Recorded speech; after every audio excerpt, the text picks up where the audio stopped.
बुरी संगत। एक समय की बात है, एक गांव में एक किसान रहता था। उसके पास एक छोटा सा खेत था। अपने खेत पर वह कड़ी मेहनत करके बहुत अच्छी फसल उगाता था। परंतु कुछ समय से उसे एक कौवे ने बहुत परेशान कर रखा था। वह कौवा किसान के खेत के निकट ही एक पेड़ पर रहता था। जब फसल पककर तैयार हो जाती थी तो वह कौवा अपने सभी साथियों को बुलाकर फसल पर धावा बोल देता था और फसल को बहुत नुकसान पहुंचाता था।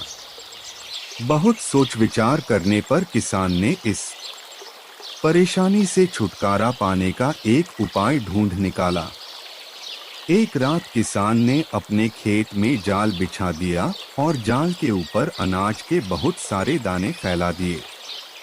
पौ फटने पर जैसे ही कौवे की नजर अनाज के दानों पर पड़ी तो उसने अपने सभी साथियों को अनाज पर धावा बोलने के लिए पुकारा। थोड़ी ही देर में खेत में बहुत सारे कौवे अनाज चुगने के लिए उतर आए। दुर्भाग्य से एक कबूतर भी उन कौवों के साथ खेत में अनाज चुगने आ गया और उन सभी कौवों के साथ किसान के बिछाए जाल में फंस गया। शाम को जब किसान खेत पर आया तो उन सारे कौवों को जाल छे कौवे जाल में फंस गए। जाल में फंसे कौवे ने किसान से दया की भीख मांगी, लेकिन किसान बोला, मैं तुम लोगों को जिंदा नहीं छोड़ूंगा। अचानक किसान को एक दर्दभरी आवाज सुनाई दी। उसने ध्यान से जाल में देखा।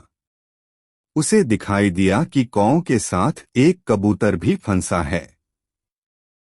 किसान कबूतर से बोला, तुम इन दुष्ट कौवों के साथ क्या कर रहे थे? अब तुम भी अपनी इसी बुरी संगत की वजह से अपनी जान गंवा बैठोगे। और फिर किसान ने उन कौवों और कबूतर को अपने शिकारी कुत्तों को खिला दिया। किसी ने सच ही कहा है, बुरी संगत हमेशा हानिकारक होती है।